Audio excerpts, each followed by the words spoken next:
Weekend project this time was working on a trailer here, utility trailer. So what we got here is a truck frame. These back here are the back cab mounts. So I don't know how far it was measured out, but you basically cut the frame in half there, and that's roll away the engine and the front end, and then you're left with this piece here. So we just got like I think this is a 2-inch square tubing here, and we've got our end bolted on the end here. And in here, you're just gonna, when you have the end cut, you're just gonna cut a little notch in there. So if this is 2-inch, start off with about a 1-inch, or maybe just a little more, maybe 1 1/4. You just cut out a little notch in there, and then you're gonna 45 your end, and then back here when you measure, you're gonna cut a notch in there so that you can bend this both on the top and the bottom. And then you save those pieces. Once you've got it all bent into place here, you weld those back in. I just used a big piece of threaded rod here to pull it together and hold it all together before I did any of the tacking and welding. So you go into the back there, and I just found some metal, and again I just bolted everything together before I welded anything. So I drilled a hole in there, and I got a bolt, and these two C-channel pieces go in, and then I've got another piece of 2-inch square tube there, drilled a hole to bolt this section to the frame here, and then weld the top and bottom C-channels together. And then on the end, we just tack weld this here so it's not going to come apart. So that's the front end. I did this previous, probably about a year ago. So this weekend was removing all of the stuff we don't need on here.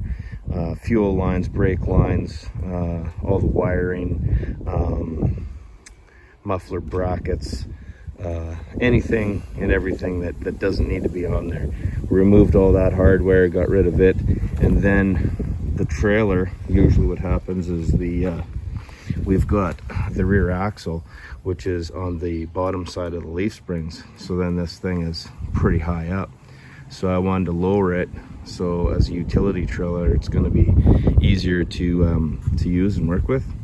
So I just, again, got that 2-inch square tubing in there, and then I got a 3-inch hole saw, and I basically measured from the bottom to where that cut is going to be, and that's going to be about 1.5 inches, I do believe. And then that's the portion of the 3-inch that I cut out, so it would rest real nice in there. Here's a better look of that little bit of a recess that I put in there. Actually, this ended up being, I guess, 1 3/4 inches. And so we just put that little pocket in there, so it's just gonna rest nice. And then we have to drill a hole in the center because there's a bolt that bolts the leaf springs together here.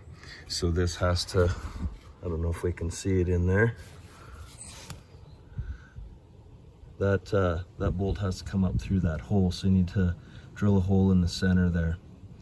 And then we just got some U-bolts here, 3-inch U-bolts, and I can't remember what the length is here, but basically I measured to maximize my spacing there to make this as low as I can. And the factory plates that came with the setup didn't fit because these leaf springs are 2.5 inches wide. So I built my own bottom bracket, and there's the locating pin on the bottom of the leaf springs. So you have your locating pin there, and then you'll bolt your U-bolts to the plate. So what I ended up doing was I disconnected the leaf spring here, and I dropped down the leaf spring, and then I moved the axle forward past that point and drop down that leaf spring, and then roll it back in, and then hook up the leaf spring again. And then once I've got it on top of the leaf springs, then I just kind of line everything up and slowly bolt everything together. And in the end, I ended up getting about 6 inches.